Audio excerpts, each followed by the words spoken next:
Está grabando. Hola, ¿qué tal? Continuamos con las mesas de este 6 de mayo. Vamos a terminar con esta mesa relacionada con temas de medio ambiente y COVID-19. Y le voy a ceder la palabra a nuestra moderadora, Bárbara Fraser. Adelante, Bárbara. Gracias. Buenas tardes. Para mí es un privilegio poder estar aquí y con este grupo de panelistas, con este tema de medio ambiente, biodiversidad, patógenos emergentes que están tan oportuno en este momento. Tenemos con nosotros ahora Rodrigo Medellín, de México, de la Universidad Nacional Autónoma de México, que es su área de experticia son los murciélagos. Y los murciélagos siempre tienen la fama de ser reservorios de patógenos. Entonces vamos a escuchar un poco de Rodrigo, de lo que sus estudios dicen de la vida de los murciélagos. Camila González Rosas, de la Universidad de los Andes en Colombia, ha salido al campo a buscar los patógenos en el campo y ella nos puede hablar un poco de cómo se hace ese trabajo y qué es lo que se encuentra y qué es lo que significa para nosotros. Y tenemos también a Juan Mayorga y Alexa Vélez, dos destacados periodistas que cubren temas de medio ambiente, que pueden aportar desde su experiencia sobre esos temas. Y también quisiera entrar un poco, como esto es un foro de periodismo de ciencia, un poco en el qué hacer de los periodistas de ciencia en la cobertura de temas como esto, que son temas que son importantes y a veces no tan fáciles de interpretar para un público en general. Entonces, muchísimas gracias a los panelistas por su presencia, por su participación. Y quisiera empezar entonces con Rodrigo. Rodrigo, los murciélagos tienen fama de ser reservorios de patógenos y hay personas que dicen que los murciélagos tienen ciertas características que les hacen propicios. Pero justamente hace poco Daniel Streicher, que es un investigador de murciélagos vampiros, que publicó un paper que dice que no es cierto, es simplemente la probabilidad de que un animal sea reservorio tiene que ver más con la cantidad de especies en un grupo taxonómico que con las características de una especie o de un grupo. Entonces quisiera preguntar, ¿qué hay de los murciélagos? Efectivamente, muchísimas gracias, Bárbara, y gracias a todos los panelistas y a los periodistas que organizaron este foro. Me parece fundamental que podamos tener estos foros para ilustrar, para informar a la gente. Esto que dices, Bárbara, desafortunadamente es muy cierto. La imagen de los murciélagos ha sido muy maltratada de manera muy injusta. Hay muchos animales que tienen una mala imagen en el ojo del público, desde las serpientes, los escorpiones, las arañas, los murciélagos. Todos esos animales tienen una mala imagen. No hay ninguno de esos animales que haga más por nuestro bienestar y por el funcionamiento de los ecosistemas que los murciélagos. Por tres elementos principales: el control de plagas, controlan millones de plagas, cada millón de murciélagos, y en México nada más de una especie, en el extremo norte de México tenemos más o menos 20 millones de murciélagos guaneros, una especie, que destruyen aproximadamente 10 toneladas, cada millón de esos murciélagos destruye 10 toneladas de insectos cada noche, primero. Segundo, hay muchos murciélagos que se alimentan de fruta y riegan las semillas y ayudan a que los ecosistemas se regeneren. Los bosques se regeneran gracias a que los murciélagos dispersan semillas de plantas muy importantes. Y tercero, la polinización. Hay muchas plantas que son ecológicas o económicamente importantes y que tenemos muchos beneficios nosotros y los ecosistemas gracias a los murciélagos. Desafortunadamente, hay muchos académicos por allá afuera que han encontrado el camino fácil, como ya los murciélagos tienen una mala imagen, simplemente se van por ese caminito y diciendo, ay, los murciélagos te van a venir a pasar las enfermedades, incluidos personas que supuestamente tendrían una reputación que defender, han estado en días recientes diciendo increíblemente que el que te pase un murciélago volando junto te expone a los virus. Eso, Bárbara, es completamente falso, completamente falso. Baste decir, y con esto cierro esta participación, con que el SARS-CoV-2, que es el virus que causa el COVID-19, es un virus humano. Es un virus que los humanos estamos transmitiendo entre humanos. Los 3.8 millones de seres humanos que hoy están infectados, o por lo menos que tenemos el conocimiento de esos casos, han sido infectados por humanos. El que el murciélago pase junto a ti, un murciélago cualquiera, y vuele junto a ti, no te expone a nada. Quiero que quede perfectamente claro eso. Gracias. Muchísimas gracias, Rodrigo. Camila, tú has salido al campo en búsqueda de los patógenos y la primera vez que conversé con Camila, cuando le hice una entrevista el mes pasado, yo le pregunté si se podría encontrar patógenos emergentes, nuevos patógenos en un lugar como la América Latina, porque siempre se escucha de Asia, de China, de otros lugares. Y ella me dijo que si los buscas, los encuentras. Entonces, Camila, quisiera preguntarte, ¿cómo haces la búsqueda? ¿Cómo encuentras un patógeno en la naturaleza? ¿Qué haces y dónde los encuentras? Bueno, también quiero agradecer por la invitación. Me parece maravillosa esta oportunidad. Y respecto a la pregunta de Bárbara, nosotros, dependiendo del patógeno que busquemos, tenemos que dirigirnos a diferentes organismos. Entonces, yo históricamente he trabajado con leishmaniasis y leishmaniasis se encuentra tanto en insectos vectores como en mamíferos. Por lo tanto, tenemos que salir a campo y poner trampas tanto de insectos como de mamíferos para tomar las muestras en cada uno de estos. Pero tal vez el trabajo más interesante que hemos hecho recientemente ha sido con virus. La pregunta que queríamos contestar era si el virus del Zika tenía un potencial de pasar desde los humanos, en los que fue introducido a América, hacia los animales silvestres.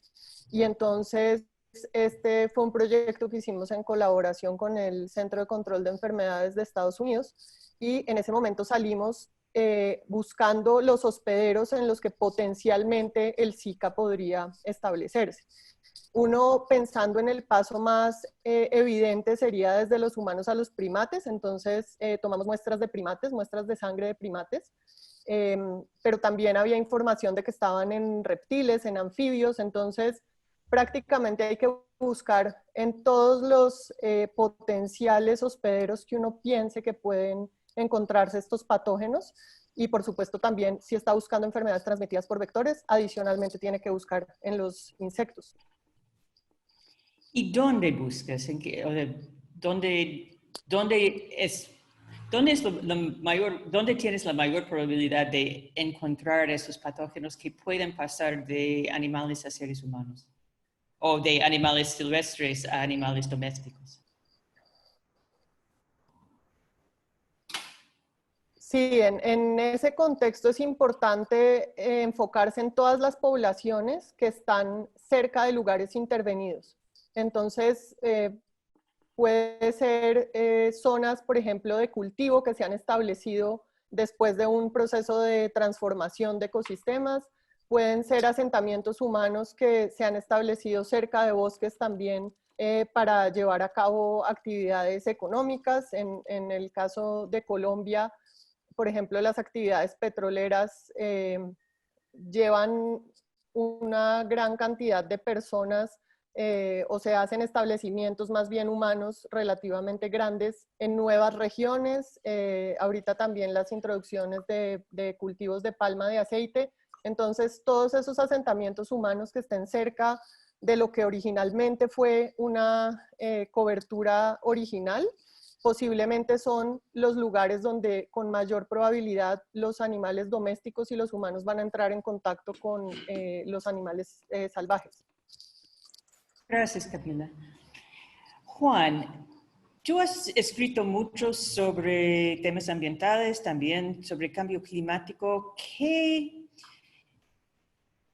Para ti, ¿cuáles son los lugares, los temas que más se relacionan con este tema de los patógenos? ¿Cuáles son los temas que los periodistas deberíamos estar cubriendo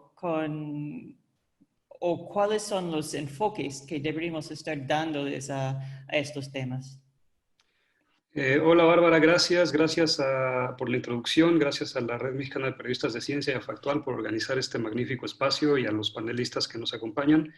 Mira, esta pregunta yo creo que es totalmente pertinente en medio de una coyuntura tan aguda como esta, porque en realidad los temas siempre deberían de ser transversales y pues al menos algo que yo procuro desde mi trabajo periodístico es utilizar estas coyunturas para tocar esos ejes transversales que desde mi punto de vista deberíamos de hablar de las fronteras planetarias para tener como un acercamiento más integral y que nos permita pues no perdernos y no disectar el mundo y el conocimiento de una manera que siempre estés con tu cobijita que es chica, descobijando un lado para tapar el que ahorita te urge, ¿no?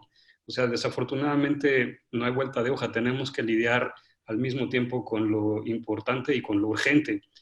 Entonces, el enfoque de crisis ambientales y de fronteras planetarias nos permite tocar base al mismo tiempo con problemas de suelo, con deforestación, con biodiversidad. Y, por ejemplo, en lugar de ver esto como un problema, o sea, estoy hablando del COVID, ¿no? De verlo como toda la información que necesitamos ahora abrumadoramente, también es una buena oportunidad para hablar de esas otras cosas que siempre quedan en el tintero y que desafortunadamente no sacamos porque falta interés, ¿no? O sea, ahora, hablando de murciélagos, porque desafortunadamente están de moda por un mito muy desafortunado, como repetía Rodrigo, o sea, ¿por qué no poner sobre la mesa estos otros servicios ecosistémicos? O sea, he visto publicadas como apologías de una sola especie que como que surgen más de la caridad que del entendimiento. O sea, no hay una historia que realmente me haga sentir en deuda con esta especie, más allá que una especie de filantropía con ella y que, por ejemplo, nos ayude a tener problemas paralelamente, que debería de ser la virtud de complementariedad de estos enfoques. O sea, si hablamos de, ahorita Camila mencionaba a los virus y otras enfermedades transmitidas por vectores, pues yo vivo en el estado de Oaxaca, en el sur de México, y aquí tuvimos el año pasado un problema bien grave con el dengue. O sea, yo de verdad estaba corriendo dentro de mi casa de los mosquitos porque un vecino mío murió de dengue, ¿no?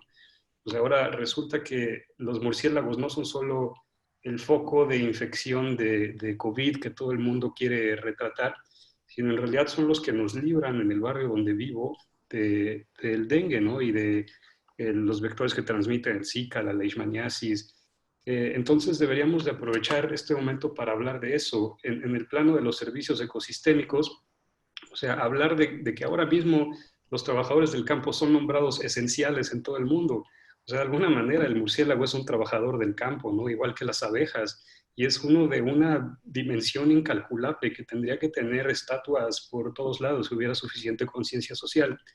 Entonces es como el aikido, ¿no? Tenemos que aprovechar la fuerza de esto para montarnos en la ola de atención y saber contar historias que enriquezcan, además de deprimir, ¿no? Uno no quiere que la gente se corte las venas. Aquí también tenemos que echar mano del periodismo de soluciones para contar la historia, señalar la problemática y después apuntar a cosas que funcionen y las métricas para monitorearlo. Bien, gracias, Juan. Alexa, tú editas artículos de toda América Latina constantemente. Tú has visto muchos de estos temas desde muchos enfoques. ¿Cuáles son los temas relacionados a este a este gran tema que estamos viendo, ¿cuáles son los subtemas que no estamos viendo? O si quizás hay un tema grande que no estamos viendo, ¿cuáles son los temas huérfanos, digamos, que merecen mayor cobertura o mayor consideración? Primero que nada, gracias Bárbara, ¿cómo estás? Y también agradezco a los organizadores por realizar este evento tan importante en estos días y por todo el esfuerzo para convocar y realizar todos estos paneles. Realmente el trabajo ha sido fantástico. Y sí, yo cubro temas ambientales para toda Latinoamérica y desde el inicio de la pandemia nos dimos cuenta que era un momento para traer, ¿no es cierto?, a la agenda pública también y a la discusión temas bastante relevantes, ¿no? Un poco llevándolos hacia la relación que existe entre la pandemia y el medio ambiente, ¿no? Hay muchos temas relacionados, por ejemplo, cuando pensamos en el impacto en el medio ambiente, estamos hablando de deforestación, contaminación, ampliación de la frontera agrícola y ganadera, tráfico de vida silvestre, temas muy relacionados a lo que estamos viendo ahora con el tema de la liberación o el brote de estos patógenos, un poco como lo estaba explicando Camila, ¿no? Entonces, un tema, por ejemplo, que estamos siguiendo ahora mismo en nuestra cobertura, el tema de mafias ambientales, ¿no? De mafias ligadas a delitos ambientales, ¿no? Todos estos problemas que vemos en el medio ambiente, que impactan la biodiversidad, son manejadas por redes de crimen organizado, ¿no? Que lo terrible es que en medio de esta cuarentena están operando más que antes y con mayor impunidad, ¿no? Nosotros hemos estado sacando en las últimas semanas varios artículos sobre tala ilegal, minería ilegal, tráfico de especies, ¿no? Invasiones a áreas protegidas, y todo está pasando en este contexto y en un momento en que es tan importante pensar en la relevancia que tiene mantener estos ecosistemas saludables, ¿no? Porque de ello depende también en cierta manera la salud humana, ¿no? Entonces, esos son algunos temas que creo que hay que seguir cubriendo y que no hay que perder de vista. Y por otro lado también el impacto que tiene la operación de estas mafias en los defensores ambientales, en las comunidades indígenas.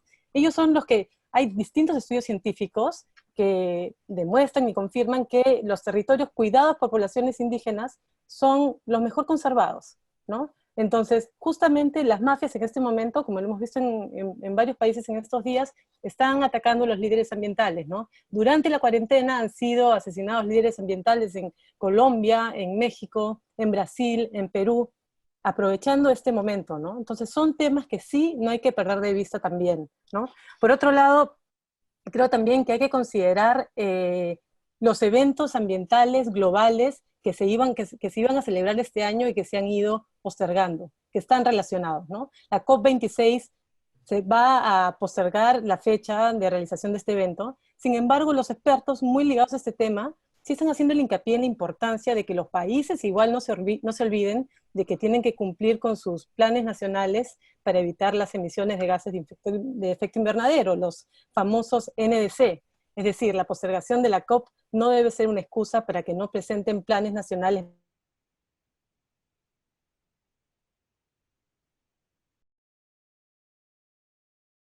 ver lo de la Convención de Diversidad Biológica, y este año se tienen que revisar qué han hecho los 196 países adscritos en términos de las metas Aichi, ¿no? Que son estas 20 acciones para combatir o para conservar la biodiversidad, ¿no es cierto? ¿Qué han hecho los países? Y este año además se tienen que diseñar todas las nuevas acciones que van a regir los próximos años. Entonces, no hay que perder de vista, yo creo, estos dos temas puntuales, porque entiendo obviamente que la crisis obliga a los gobiernos a atender temas más importantes ahora, ¿no? Los temas de la crisis sanitaria, social, pero creo que no debemos perder de vista que están ligados y que estos eventos no tienen que pasar desapercibidos, ¿no? Por otro lado, las áreas protegidas, ¿no? Están cerradas, tenemos los guardaparques dentro y sin embargo tenemos incursiones dentro de áreas protegidas en Bolivia, ¿no? En Madidi se han detuvieron unas embarcaciones sacando tapires, en Carrasco, 200 invasores que trataron de meterse al parque. Ha pasado, estos dos casos puntuales en Bolivia se me vienen ahora mismo a la mente, y entonces creo que no hay que dejar de pensar en que las áreas protegidas, si bien están cerradas, siguen siendo espacios vulnerables, y son espacios que conservan justo estos fragmentos tan representativos de ecosistemas que hay que conservar, ¿no? Y finalmente, creo que también tenemos que hacer un aporte en hacer historias que también levanten un poco el ánimo a la audiencia, a la gente, ¿no? Porque son momentos muy difíciles, Y nosotros estamos, por ejemplo, desde Mongabey tratando de difundir muchas imágenes de cámaras trampas, científicos contando el trabajo que hacen con estas imágenes. Estamos haciendo expediciones virtuales por parques nacionales para que en medio de esta cuarentena y este encierro no nos olvidemos todo eso que nos espera allá afuera cuando podamos volver a salir, ¿no? Bien. Gracias, Alexa. Creo que lo que ha salido ahora de todas las intervenciones es que las enfermedades supuestamente zoonóticas en realidad tienen un fuerte componente antropogénico, porque mucho tiene que ver con la relación entre los seres humanos y nuestro entorno. Quisiera preguntarles a Rodrigo y a Camila, entonces, un poco, ¿cómo lo ven ustedes? ¿Cómo ven, qué es el impacto o qué es la relación? ¿Qué es lo que se rompe? ¿Qué es lo que anda mal en la relación entre los seres humanos y la naturaleza en los lugares donde ustedes están haciendo sus estudios? ¿Qué es lo que cuáles son las perturbaciones que hacen que un zoonosis pueda pasar de su entorno silvestre a un entorno un poco más doméstico? Rodrigo, empezamos contigo.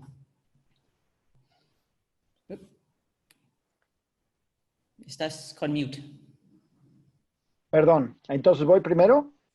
Sí, por favor. Ok, bueno, muy bien. Gracias por la pregunta, me parece muy, muy elocuente y muy oportuna. Estamos ahorita enfrentando a nivel planetario la primera crisis de origen medioambiental.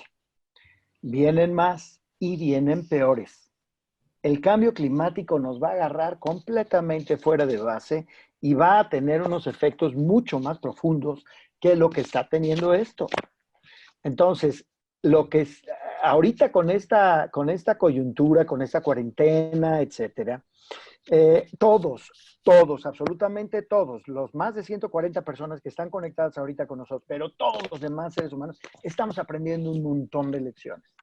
El punto central aquí es que realmente esas lecciones las absorbamos y las pongamos en práctica en nuestra vida posterior a esta pandemia. Ese es el punto central.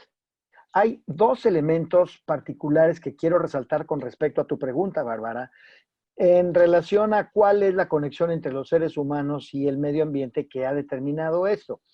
En primer lugar, yo llevo mucho tiempo diciendo que la primera línea de defensa contra cualquier pandemia es precisamente la conservación de los ecosistemas. Existe un efecto que se llama el efecto de dilución. Ese efecto de dilución básicamente dice que tú puedes tener un bosque intacto, un bosque con todos los animales y todas las plantas que tienen que estar ahí, incluidos los patógenos. Pero los patógenos están diluidos ahí porque sus animales hospederos tienen bajas densidades. Pongamos, por ejemplo, el caso del hantavirus o de la enfermedad de Lyme, en donde se ha demostrado, fuera de toda duda, que el efecto de dilución realmente existe. El hantavirus es transmitido a través de la orina de un ratón que le llaman el ratón ciervo. Este ratón ciervo, en condiciones intactas de un bosque intacto, vive en densidades de 2 o 3 por hectárea nada más. Pero luego, claro, llegamos los seres humanos, tumbamos el monte, ponemos o nuestras cosechas o sacamos la madera grande o ponemos al ganado, lo que sea, y entonces esos 2 o 3 por hectárea se convierten en 20 o 30 por hectárea. Y por supuesto, sus patógenos pues encuentran la maravilla, el mejor momento para realmente reproducirse, y ese es el momento en el que empiezan a darse los brotes. Entonces, para mantener esos patógenos en bajas densidades, lo mejor que podemos hacer es conservar los ecosistemas y mantener ese efecto de dilución funcionando. El segundo elemento es el aprovechamiento no sustentable e ilegal de la fauna silvestre. Hay mucha gente en el mundo que subsiste, que depende de comer animales silvestres, y por eso no es justo, y yo he tenido muchas discusiones con colegas muy amigos míos, Este, ¿quién sabe qué pasó? A ver si lo pueden poner en mute a ese amigo porque se nos metió. Bueno, el caso es que tristemente mucha gente en el mundo depende de esa proteína silvestre, de la carne de monte para subsistir. No se puede hablar de que vamos a eliminar el uso, la cacería de cualquier animal silvestre. Eso no se puede hacer. Tenemos que... creo que ya sé lo que es. Tenemos que usar básicamente el principio de la precaución, de básicamente ver cómo podemos utilizar esos animales, pero de manera sustentable.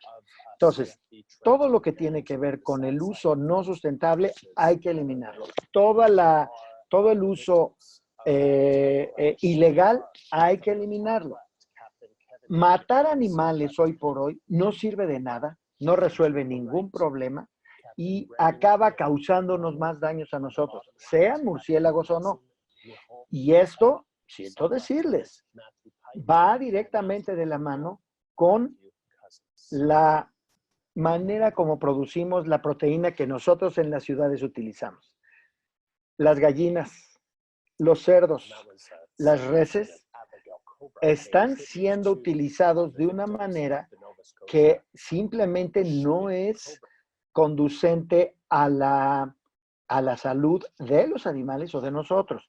Quiero recordarles la serie de brotes que ha habido de la influenza aviar.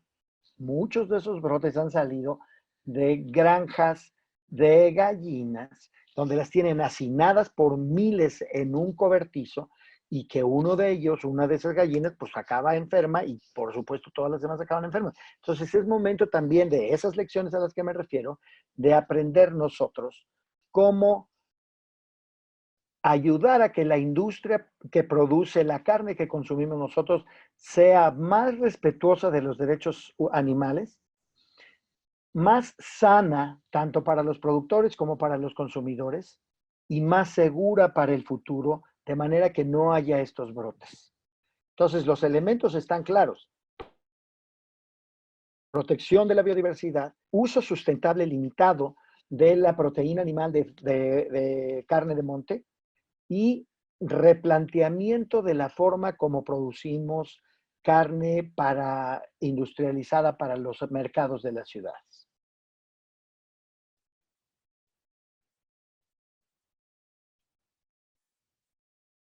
Bárbara, tienes que poner on mute.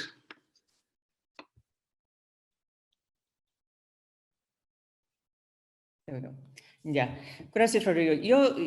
Eso me hace recordar algunas entrevistas que yo he visto con científicos que han dicho que no está claro que el SARS-CoV-2 haya salido necesariamente del mercado de Wuhan, ni de un mercado de ese tipo. Recuerdo que un científico ha comentado que si él tuviera que buscar, si tuviera todo el dinero y el tiempo que necesitara, él buscaría en esas granjas de animales silvestres, donde se crían animales silvestres en condiciones de hacinamiento. Camila, quisiera preguntarte a ti también un poco cómo lo ves tú en esa frontera entre zonas urbanas y zonas rurales donde tú has hecho tu investigación de campo, su trabajo de campo. ¿Cuáles son las características que encuentras allí o cuáles son las formas que se podría mejor controlar la expansión o la relación allí? ¿Hay una forma de hacerlo menos agresivo, un poco más, no sé, más conducivo más propicio a la convivencia de seres humanos y animales silvestres? Sí, yo creo que completamente de acuerdo con lo que planteaba Rodrigo. Hay algo que es importante mencionar y es cómo la seguridad alimentaria del planeta compromete la conservación de los ecosistemas y empieza a jugar como un papel en el que el ejemplo que se me ocurre ahorita concretamente es los cultivos de arroz, por ejemplo, que en África se propone la iniciativa de aumentar los cultivos de arroz para mejorar las condiciones de sus habitantes, pero en paralelo esos cultivos de arroz son criaderos de insectos anófeles transmisores de la malaria. Nosotros encontramos escenarios de ese tipo constantemente y yo creo que en particular en Colombia el ejemplo que tenemos con nuestras investigaciones es encontrar que los insectos transmisores de la enfermedad de Chagas, que son triatominos, tienen la capacidad de colonizar los cultivos de palma de aceite, que están aumentando su extensión de una forma dramática, pero adicionalmente esos insectos, hicimos una prueba recientemente con uno de mis estudiantes de doctorado, son resistentes a los insecticidas, es decir, en los cultivos, los cultivos de palma de aceite, al tratar de controlar las plagas, se utilizan unos insecticidas que serían potencialmente los mismos que se tendrían que utilizar en el control de vectores si se quisiera controlar un brote de enfermedad de Chagas. Entonces, estos escenarios paralelos en los que, por un lado, se están optimizando, digamos, algunos recursos y por el otro lado se está comprometiendo ese equilibrio que estaba mencionando Rodrigo, son como escenarios en los que debería ponerse particular atención. No sé si existiera una forma de hacerlo sostenible. Realmente yo creo que relacionado con tu pregunta anterior, nuestra forma de vida no es sostenible. Nuestro crecimiento económico, nuestro como frenesí de ser hiperproductivos en todos los aspectos, compromete de una forma que, como lo hemos hecho hasta ahora, no creo que sea sostenible. Entonces, yo soy muy optimista y me gustaría pensar que este llamado de atención que hemos tenido con el coronavirus sirva para de alguna forma empezar a poner particular atención a ese tipo de situaciones. En las enfermedades transmitidas por vectores, los sitios de cría de los vectores van a aparecer en cualquier parte. No importa qué tanto tratemos de urbanizarnos, qué tanto tratemos de como mejorar nuestras condiciones, cualquier matera va a servir para que en su plato con agua se esté criando el Aedes aegypti, y así con otras enfermedades podemos tener ejemplos de cómo no es porque nos urbanicemos o vivamos en mejores condiciones que necesariamente vamos a lograr deshacernos de estos patógenos que tanto nos asustan. Gracias. Estamos recibiendo ahora algunas preguntas de las personas que están asistiendo. Muchísimas gracias a todos por sus preguntas. Alexa, hay una pregunta específicamente para ti, preguntando qué se puede hacer, cómo se puede profesionalizar el periodismo de medio ambiente y el periodismo ambiental en este caso. ¿Qué es lo que se necesita para hacer un buen periodismo ambiental? ¿Qué es lo que se hace bien? ¿Qué es lo que se falta hacer? Es una demanda de una especialización. Creo que dentro de las carreras de periodismo en general, yo recomendaría y creo que es necesario que exista una especialización para aprender a cubrir esos temas. Yo creo que es algo que no es, si me escuchan, yo creo que no es algo complejo, ¿no es cierto? Desde aprender, por ejemplo, a leer un paper científico, ¿no? Que la primera vez que uno enfrenta leer un paper científico es como casi aterrador, ¿no? Porque tiene toda una estructura, ¿no? Pero uno va aprendiendo que tienes el abstract, que tienes la metodología, que tienes la discusión, y que finalmente ese paper tampoco es la última palabra, o ese hallazgo no tiene la última palabra, sino que tienes que ver publicaciones afines que se hayan publicado antes para que puedan conversar entre ellas, y luego de eso poder escribir algo, ¿no? En ese sentido es muy importante, por ejemplo, el estar en contacto con los científicos, ¿no? El tener una buena relación con ellos, establecer un buen puente, porque nosotros básicamente demandamos y necesitamos mucho y hacerles muchas preguntas para poder entender estos contenidos, ¿no? Entonces, volviendo a la pregunta, creo que sí demanda de una especialización, porque como lo es probablemente, como lo es también el periodismo económico o el político, el periodismo ambiental sí demanda de aprender muchas herramientas, aprender a leer estos textos, aprender conceptos ambientales que son fundamentales, conceptos de biología, ¿no es cierto? Yo, por ejemplo, soy periodista, no seguí una especialización, pero uno lo aprendió en el camino, ¿no? Leyendo papers, conversando con científicos, y te das cuenta de que probablemente el camino que haces es mucho más complicado que si lo hubieras estudiado probablemente como una especialización en la universidad, ¿no? Entonces, creo que sí es importante empezar a dictar este tipo de cursos que sean incluidos en currículas, y sobre todo ahora estamos viendo la importancia de que tengamos periodistas especializados, ¿no? Nuestra experiencia, por ejemplo, cubrimos este tema en toda Latinoamérica y ha sido súper complicado encontrar periodistas freelancers que manejen bien el tema. No es algo sencillo, ¿no? Tenemos algunos específicamente en los países y trabajamos muy bien con ellos, pero no es que existan tantos periodistas que manejen el tema ambiental y el tema científico, ¿no? Porque nosotros hacemos un periodismo ambiental con un enfoque científico. Y entonces, sí creo que es el momento, y la coyuntura nos muestra que es el momento de que más periodistas tienen que prepararse y que las universidades tienen que empezar a incluir dentro de sus currículas este tipo de formación, ¿no? Bien, gracias. Y otra pregunta que tiene que ver con el trabajo periodístico. Juan, quizás te puedes dirigir a esto. Ahora, como muchas personas en América Latina, los periodistas también, y las periodistas también estamos en cuarentena, estamos con el movimiento restringidos. Yo personalmente suelo salir al campo también, acompañar a investigadores o visitar comunidades, y no puedo. Desde Lima, estoy en Lima, en una ciudad de 10 millones de personas, en un departamento sin saber mucho de lo que está pasando alrededor. ¿Cómo se puede reportar sobre temas de ciencia, temas de medio ambiente, si no podemos desplazarnos mucho? ¿Cuáles son las técnicas, cuáles son las herramientas que necesitamos usar ahora en esta época de coronavirus? Gracias por la pregunta. Mira, en realidad creo que hay una respuesta relativamente simple a eso, y que es que los medios de comunicación nos dan unas ventajas enormes que a veces ni siquiera conocemos en su totalidad, y que creo que con internet, con redes sociales, con un buen teléfono, un buen ancho de banda se pueden hacer milagros. Entonces simplemente a veces necesita voluntad y paciencia, ¿no?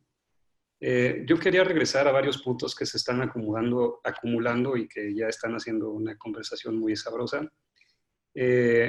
También recuperando la pregunta que le hicieron a Alexa anteriormente sobre cómo profesionalizar el periodismo ambiental. O sea, yo estoy de acuerdo en que hay muchas vías, muchas herramientas un tanto técnicas que se tendrían que estar viendo más, pero también quiero ser realista con el contexto. Yo quiero que politicemos también esto en un buen sentido, que indaguemos también, cuestionemos las causas estructurales detrás de nuestro trabajo, en nuestro ambiente laboral.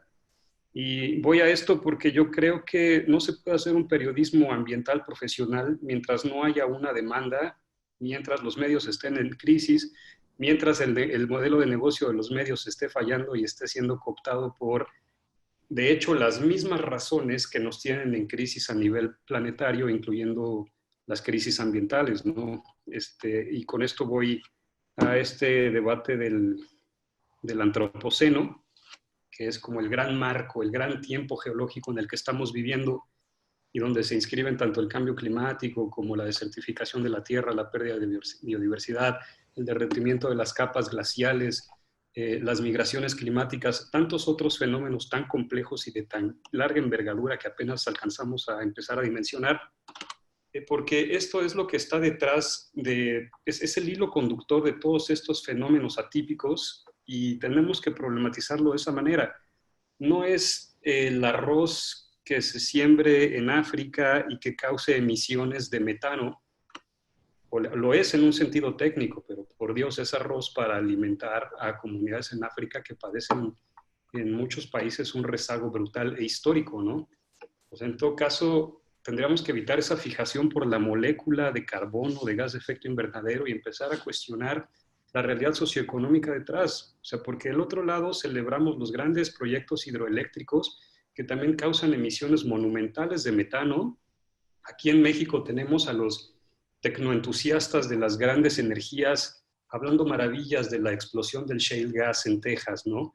Cuando por Dios es un crimen atroz que se está cometiendo contra la tierra y contra los mantos freáticos, o sea, el uso de técnicas de fractura hidráulica para alcanzar fuentes de energía no convencionales está también llevando a unas emisiones de metano brutales que me atrevo a decir que compensan por mucho las que estén pasando en África. Y eso no lo cuestionamos porque eso entra dentro de la corrección política de nuestros analistas financieros. Y aquí es donde a lo mejor me van a empezar a calificar de sandía porque pues dicen que los ambientalistas rojillos son como las sandías, ¿no? Verdes por fuera y rojos por dentro.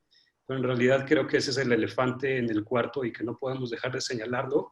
O sea, este antropoceno, hay una conversación científica muy seria que en realidad lo llama capitaloceno, porque es este sistema de producción y consumo el que nos está llevando a cosas atroces en todo el planeta, bajo la ilusión de que todos vamos en el mismo barco y que es una responsabilidad común, compartida.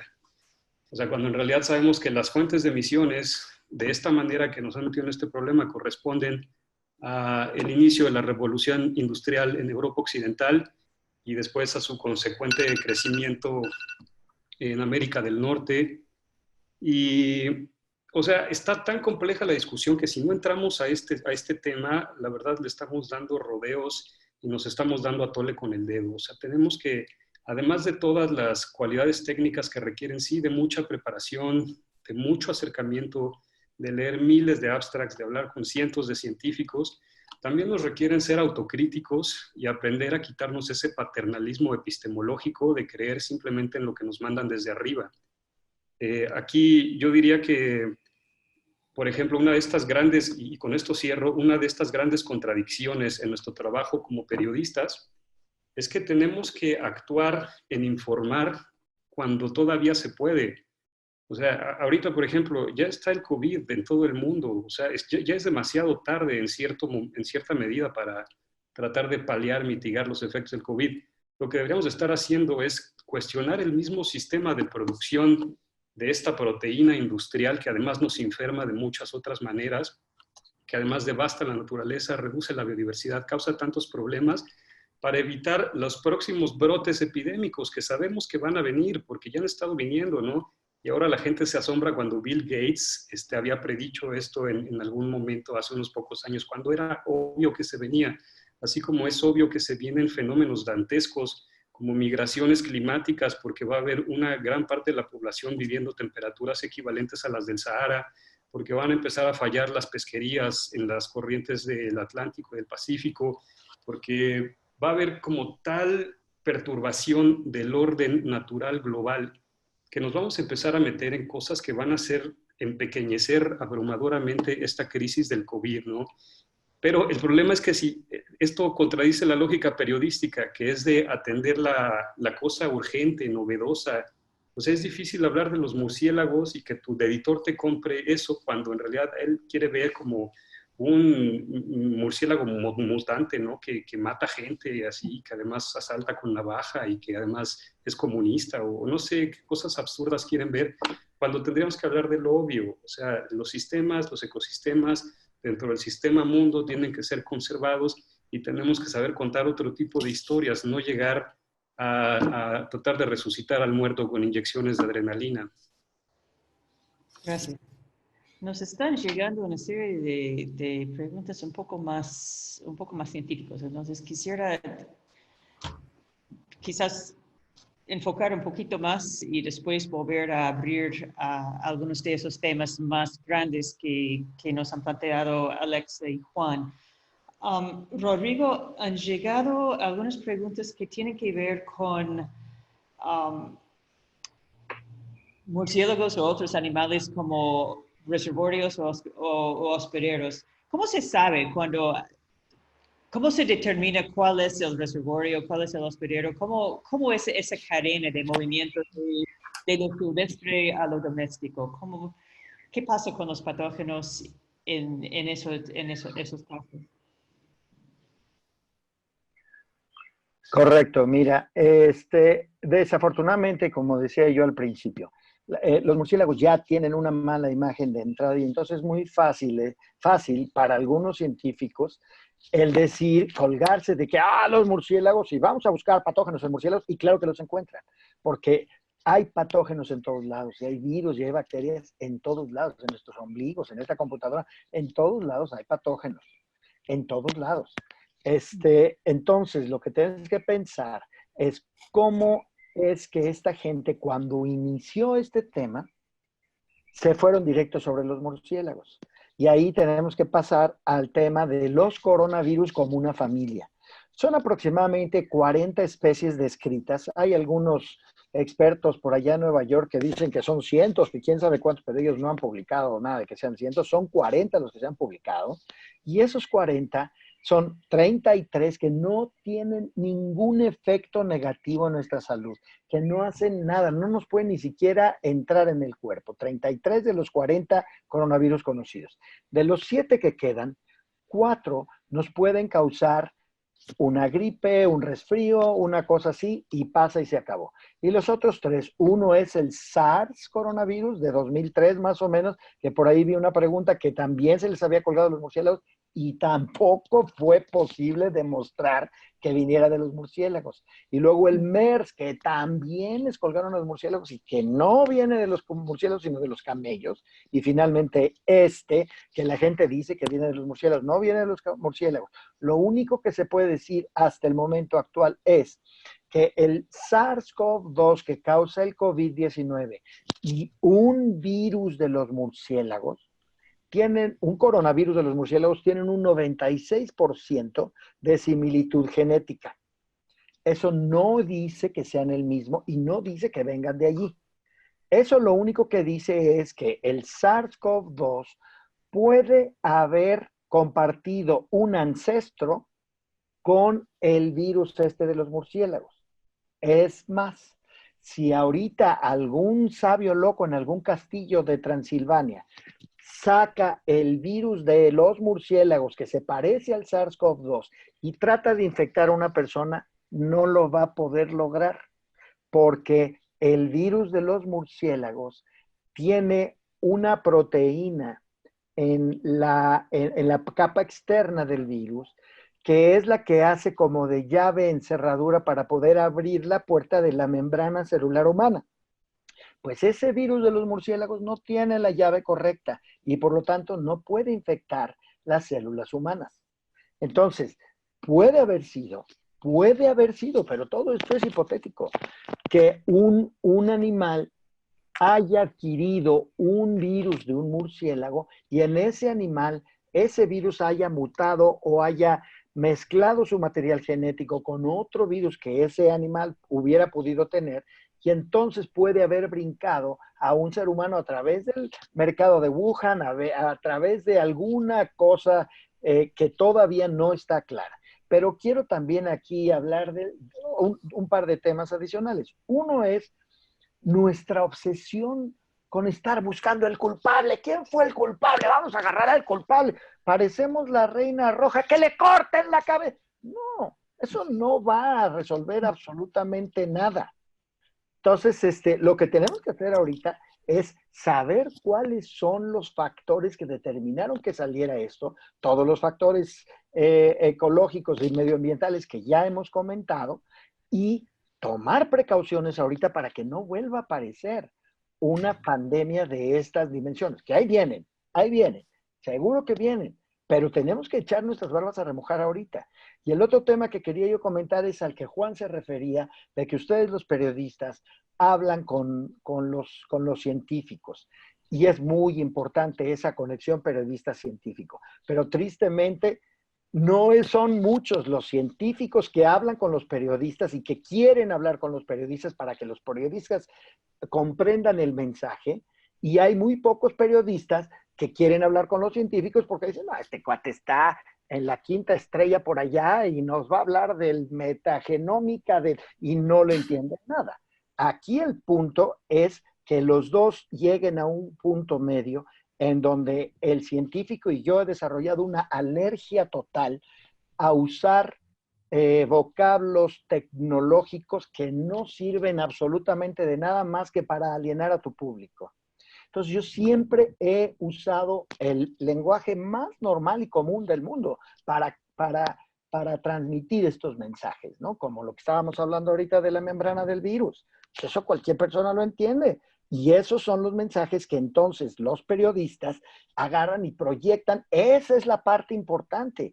No saben cómo nos hemos encontrado en mi propio instituto con académicos que están en la Torre de Marfil y que desde allá dictan las sentencias con unos lenguajes todos floridos y que nadie les entiende y que, claro, nadie les hace caso. ¿Y qué pasa? Que la ciencia está subestimada en todos nuestros países porque pues, nosotros no somos capaces, a pesar de que vivimos del dinero de todos los mexicanos, no le estamos dando a los mexicanos lo que ellos realmente están pagando por nosotros. Es responsabilidad de nosotros el explicarle y convencer al pueblo mexicano y de donde sea que nuestro trabajo realmente sirve de algo. Bien, gracias. Sí, no, eso es importante. Quisiera volver a ese tema también de la relación entre los periodistas y los científicos, los investigadores, porque hay periodistas que también son científicos, pero se dedican más a la difusión que a la investigación. Pero quisiera, antes de volver a eso, Camila, quisiera hacerte un par de preguntas que han llegado, uno tiene que ver con, es muy específico sobre los wet markets. Como Wuhan o los lugares donde se venden animales silvestres.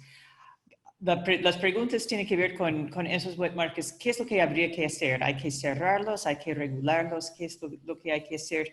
Y la otra pregunta, y eso es algo que tú te referiste allí cuando hiciste en tu primera intervención, tú estás investigando principalmente, has estado investigando principalmente enfermedades transmitidas por vectores. Y en los países latinoamericanos circulan muchos. Tenemos Zika, tenemos dengue, tenemos varias cosas, chikungunya. Y justamente el COVID llegó en medio de un brote de dengue en muchos países. En el Perú en particular, en los hospitales en la Amazonía ya estaban copados por casos de dengue y llegó el COVID. ¿Qué significa eso? ¿Qué significa el hecho de que hay un nuevo patógeno que está circulando en conjunto con estos otros que ya tienen un peso importante en la región? Sí, bueno, brevemente sobre la primera pregunta, yo creo que está un poco relacionado con lo que decía Rodrigo de que tratamos de buscar al culpable. Y la idea que tengo yo es que esto no es un evento aislado, es decir, no fue que por una cuestión del azar en un momento determinado el virus aparece en el mercado de Wuhan, sino más bien lo que también decía Rodrigo, los grandes hacinamientos de animales que pueden ser granjas de pollos o lo que sea, están todo el tiempo promoviendo que estos patógenos lentamente se vayan adaptando hacia esos nuevos hospederos. Es decir, el proceso de adaptación de un patógeno que pase de un hospedero silvestre a un hospedero doméstico y a un humano no es un evento fortuito. Puede ser un evento fortuito, que como contaba también Rodrigo, o no sé si alguno lo había mencionado, como el hantavirus o alguno de estos otros virus que han aparecido de repente, digamos, que normalmente circulan en animales silvestres y de repente aparecen en humanos. Yo creo que están promovidos por una serie de procesos lentos que van ocurriendo hasta que ya hay suficientes patógenos adaptados al nuevo hospedero como para que se dé el brote. Entonces, sí hay que poner atención a todos estos escenarios donde pueda ocurrir ese paso, pero yo no sería tan radical como decir hay que censurar que cualquier población se alimente, cambie sus hábitos, porque realmente con eso, digamos, no creo que se resuelva el problema. El problema es mucho más grande y está en todo lo que ya hablamos de los sistemas productivos. Entonces, es un cambio mucho más grande que simplemente cerrar los mercados de animales silvestres, pienso yo. Y sobre las otras enfermedades es algo que nosotros nos estamos cuestionando. Ahorita el coronavirus es demasiado protagonista como para que salga una convocatoria sobre enfermedades transmitidas por vectores, pero estamos diciéndole a la gente que se quede entre sus casas y la transmisión de dengue ocurre entre las casas posiblemente. Entonces, no sabemos cómo va a ser el impacto de la cuarentena, del confinamiento en algunas ciudades con estas enfermedades transmitidas por vectores. Otra cosa interesante es que el síntoma como clave del coronavirus es fiebre. Y las arbovirosis, dengue, zika, chikungunya, incluso malaria también causan fiebre. Entonces, un poco el temor que tengo yo es que puede ocurrir que vaya a haber un subregistro de los casos de todas estas enfermedades que no son coronavirus, pensando en que llega un paciente con unos síntomas de fiebre no muy graves, ¿cierto? Le hacen el chequeo y dicen, bueno, esta persona está saturando bien, no tiene mayores complicaciones respiratorias, la regresan a la casa y resulta que esa persona posiblemente lo que tenía era cualquiera de las otras enfermedades y generalmente en muchas de las regiones lo que ocurre es que el diagnóstico es clínico, simplemente la persona se le dice usted tiene dengue porque hay un brote de dengue y porque tiene los síntomas que corresponden con dengue, pero en este caso en el que va a haber tantos eventos de personas con fiebre que no vamos a saber a quién se los vamos a asignar porque además no a todos se les va a correr la prueba ni de coronavirus ni de dengue, posiblemente vamos a tener un subregistro importante de casos. Eso es lo que creo con respecto a dengue. Bien, gracias. También están llegando una serie de preguntas que tienen que ver, obviamente, con cómo reportar. Hay uno interesante que quizás, Alexa, quizás tendrás alguna idea sobre eso. Y esos son esas fotos de animales que están recuperando su espacio ahora en las ciudades o en las playas frente a la ausencia de los seres humanos. Y la pregunta es cómo interpretar eso, son muy comunes ahora en los medios sociales. ¿Qué significa eso para nosotros y qué significa eso como un mensaje un poco descontextualizado ahora? Sí, creo que fueron las primeras semanas que sobre todo hubo como una difusión de muchas imágenes. De hecho, muchas de ellas eran falsas, que es importante resaltarlo. Y claro, lo que salieron a decir muchos científicos que veían las imágenes era que los animales siempre habían estado ahí, ¿no? Que las aves que vimos, por ejemplo, aquí en la costa de Perú, no es que habían llegado de pronto a ocupar la playa, ¿no? Sino que siempre estaban ahí, probablemente a veces en los cables de luz, y que al ver una playa vacía y un espacio libre, empiezan a tomar ese espacio, ¿no? Lo que pasa es que creo que tiene que ver también con el hecho de que las personas hemos roto mucho la relación con la naturaleza, ¿no? Entonces dejamos las calles vacías, todo está vacío y empezamos a ver cosas, ¿no? Empezamos a ver animales. Por ejemplo, hay mucha fauna en la ciudad. Ahora mismo se me viene a la mente porque es posible, por ejemplo, que el Global Big Day, que es este gran evento para poder ver aves, se va a poder realizar este año con la gente en cuarentena. Y básicamente la gente va a ser lista sobre las especies, mirándolas de sus ventanas y sus balcones. ¿Y eso por qué es? Porque los animales están ahí, ¿no? Lo que pasa es que muchas veces no los vemos. Pero sí también ha habido apariciones fortuitas, ¿no? Apareció, recuerdo hace unas semanas, un puma en Chile, hemos visto los de unos monos, no me acuerdo, creo que fue en Indonesia, que invadieron la ciudad, pero básicamente por la relación nociva que tienen con el turismo, ¿no? Que están acostumbrados a que los turistas los alimenten, y cuando los turistas no están, entonces empiezan a entrar a las ciudades, ¿no?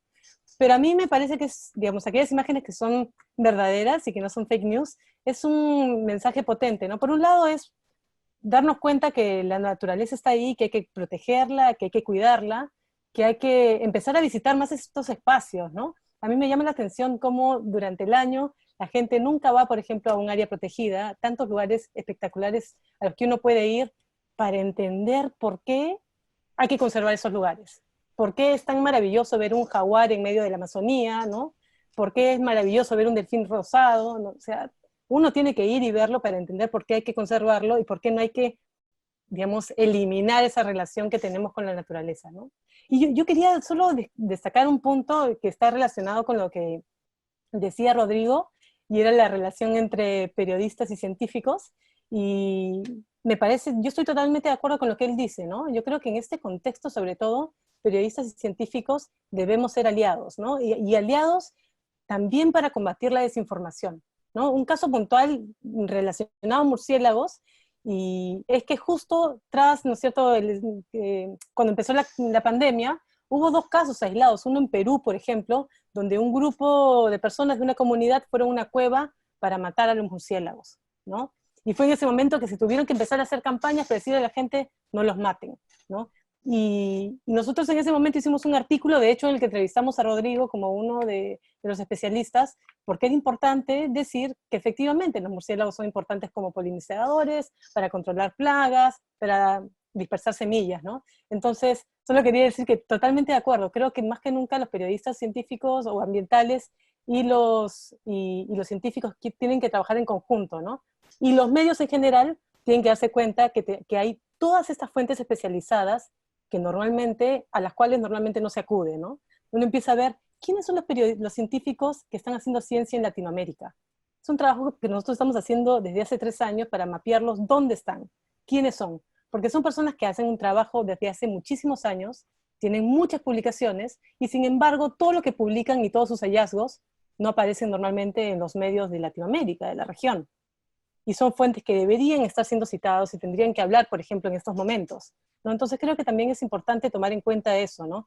Que los medios tienen que empezar a ver a todos estos científicos que tenemos súper capacitados, que tienen que empezar a poder tener un espacio en los medios de comunicación.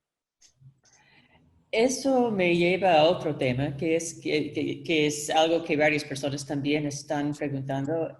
Y Juan, quizás tú puedes dar algunas luces sobre esto.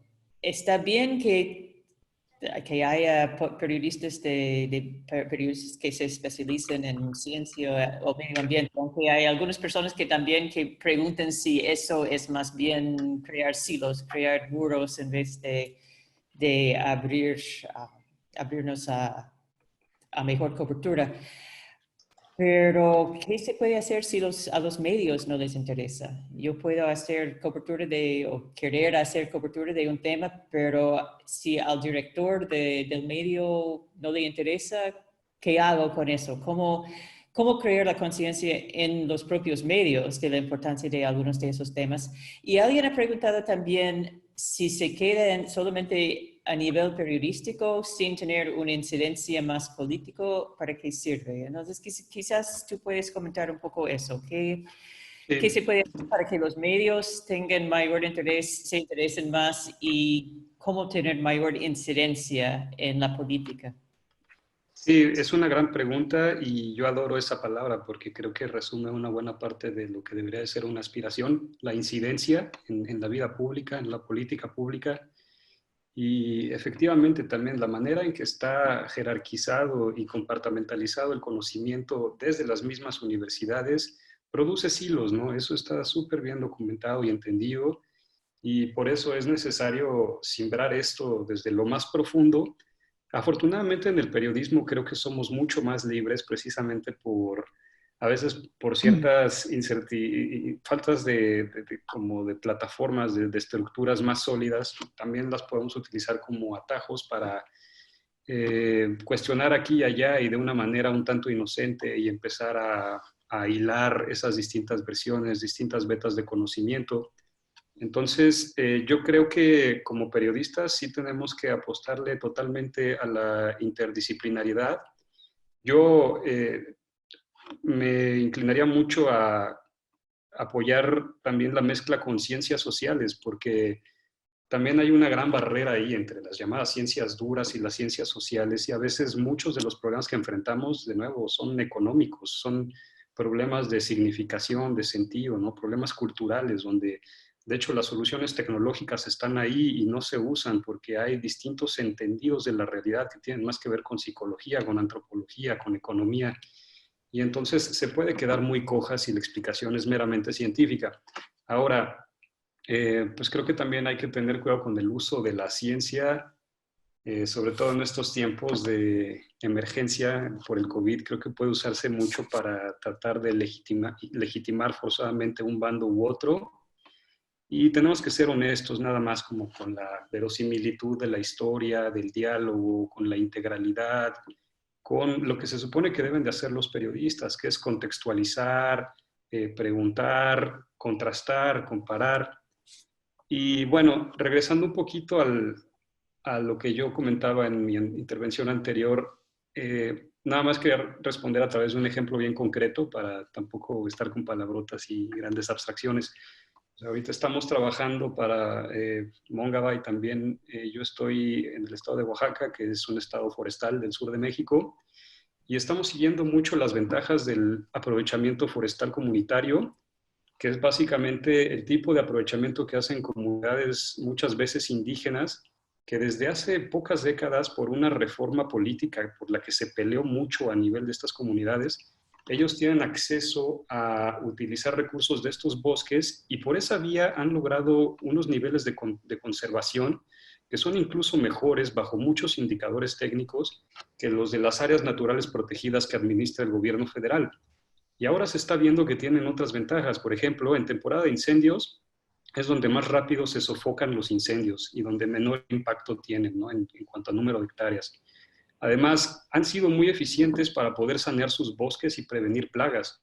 Aquí está pegando muy fuerte dos plagas al menos, la del gusano descortezador y el gusano defoliador.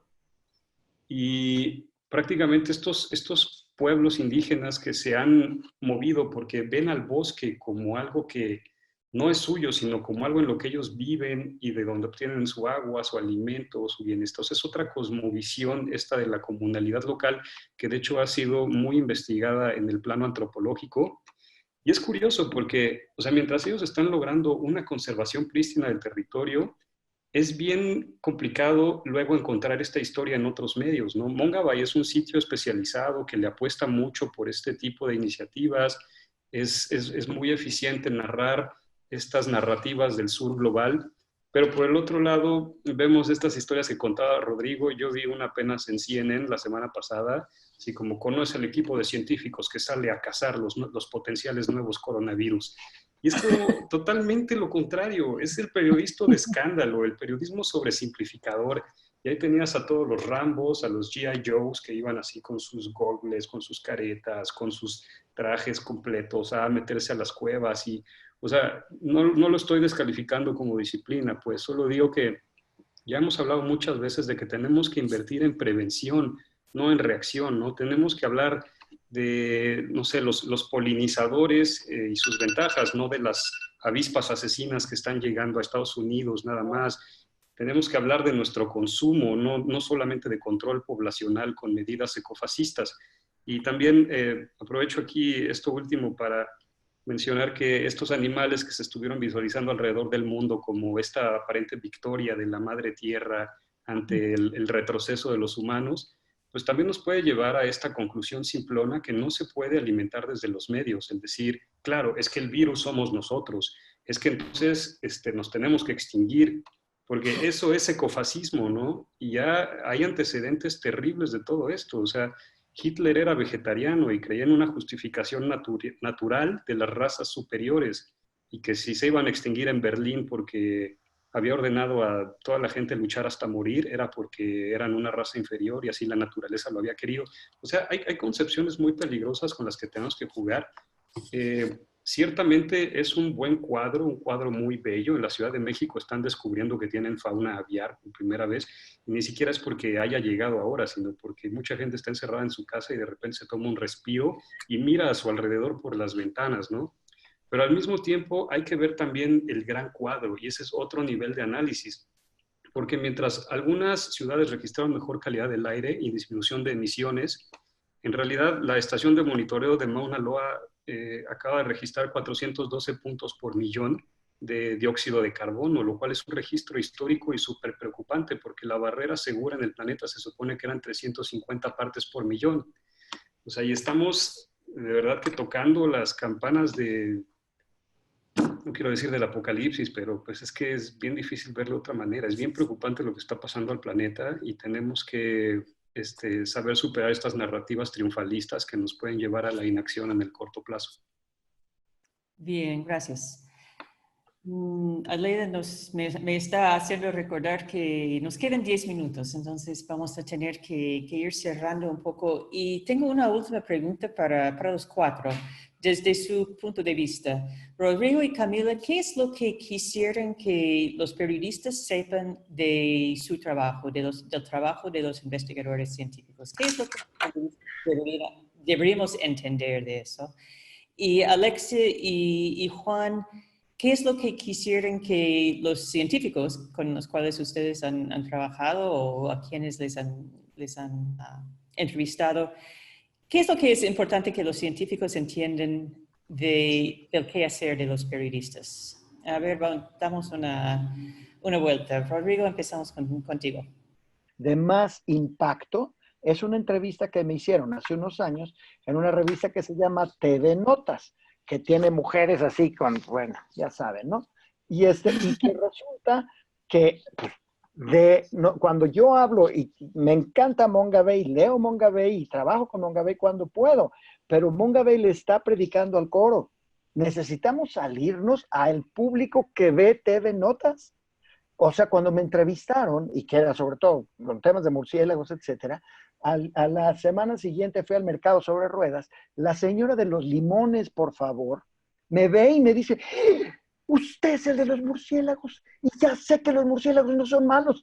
Casi le doy un beso a la señora, ¿no? Ese es el tipo de periodismo que usted tiene que salirse de estos encierros. Con una bata, haciendo cosas que nadie entiende. Y yo creo que es importante empezar a mostrar que somos como cualquier otra persona, hiperapasionados por lo que hacemos, pero que no es difícil mostrar lo que nosotros hacemos. Y a mí me gustaría, como pensando en tu pregunta de hacia dónde me gustaría que se dirigieran las cosas, sé que existen estas restricciones editoriales de que necesariamente hay que vender lo que está ocurriendo, pero yo creo que hacerle seguimiento a una cantidad de científicos que están en campo, en contacto permanente con una cantidad de historias muy interesantes. Yo creo que todos tienen una historia súper interesante que contar y no quedarse siempre en el esquema de que lo que se muestra de campo son especies nuevas o registros de algo extraordinario, ¿cierto? Y de resto lo que se muestran son cosas de laboratorio. Entonces hay como que cambiar la imagen de que los científicos no somos acartonados y aburridos, inasequibles, sino que prácticamente yo podría decir todo el equipo de estudiantes de colegio con el que yo trabajo podrían contar historias maravillosas y seguramente eso pone muy sobre la realidad la ciencia y deja de ser algo tan abstracto y tan aparentemente difícil de digerir. Bien, bueno, yo también puedo dar fe a eso porque yo he encontrado que muchas veces la respuesta más interesante que yo recibo de un investigador, investigadora, es a la pregunta, ¿y cómo empezaste cómo te interesaste en este tema o cómo empezaste a investigar este tema? Esa pregunta arranca historias fascinantes y muy personales y muy relacionales. O sea, son los tipos de historias con los cuales cualquier lector, cualquier oyente, cualquier persona que mira televisión puede relacionarse. Porque allí está la pasión de la persona por su trabajo y es una pregunta que recomiendo a mis colegas porque a mí me han fascinado las respuestas que he recibido. Alexia y Rodrigo, ¿qué es lo que quisieran que los científicos entiendan del trabajo que hacen ustedes? Rodrigo, empezamos contigo. Juan Pablo. Perdón, Juan. Ahora sí. Lo siento, Rodrigo. Adelante. Perdón. Alexa, ¿empiezas? No, Juan. Ok. Está bien. Bueno, ya estoy en el micrófono. Yo estoy de acuerdísimo con Rodrigo. De hecho, yo creo que uno debe de trabajar y esforzarse lo más posible por visibilizar su trabajo, porque a fin de cuentas esto no se trata del ego, ¿no? De tu trabajo como una creación tuya. Se trata de visibilizar una situación que solo va a llegarse a ver a través de tu trabajo y que tiene un beneficio comunal y social que además en este momento es urgente, ¿no? Pues esta máxima periodística que explica las cosas como si se las estuvieras explicando a tu abuela para que las entienda. O sea, a los científicos les diría, o sea, si quieren una precisión impecable y si quieren tener los mismos cánones que en su ámbito, pues sigan escribiendo en sus journals donde los leen sus compadres del laboratorio y así entre ustedes se pelean, se comentan y seguramente va a ser muy productiva en ese ámbito, pero si quieres llegar a tener una incidencia real, pues busca el TV Notas, ¿no? El TV Novelas. O sea, y esto es una espada de dos filos, la especialización. Yo hace rato estaba criticando a CNN, pero yo también trabajé en CNN aquí en México y a la fecha, de hecho, mi nota más leída es una que hice sobre alimentación basada en insectos, la alimentación tradicional de muchas regiones de México como fuentes alternativas de proteína. Y, o sea, es un impacto que conté por millones, ¿no? Me hablaron hasta de Japón para pedirme las imágenes y autorización para usar la información. Pero por el otro lado, o sea, también es esto, ¿no? Tienen que saber los científicos que los periodistas luchan mucho en este dilema, ¿no? De lo que vende contra lo que importa. Y yo les recomendaría, que es la única garantía que hay, porque luego muchos científicos ingenuamente creen que tratando con periodistas están tratando con, no sé, un ámbito estrictamente profesional, que va a hacer las cosas siguiendo el guión, y que no hay irregularidades o no hay deficiencias o no hay intereses.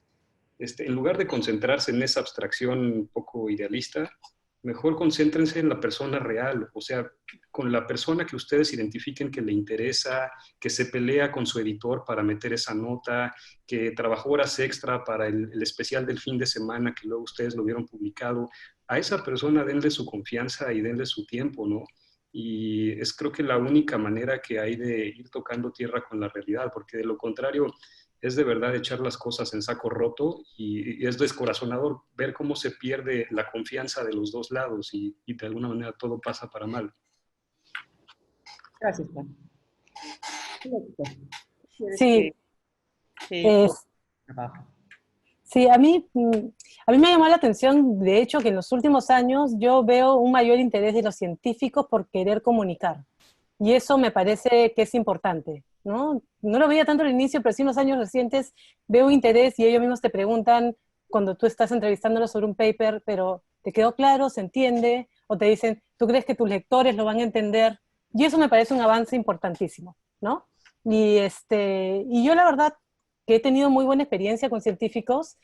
Sé que algunos colegas no tanto, porque como decía Rodrigo, hay algunos que son como, están ahí en un lugar o en un pedestal y es difícil acceder a ellos, pero realmente que yo considero que he tenido una buena experiencia en las entrevistas. Coincido totalmente con Bárbara, que esa pregunta detonadora de cómo comenzaron, o por qué decidieron hacerse biólogos, o por qué les interesaron los jaguares, los murciélagos, siempre traen historias fascinantes.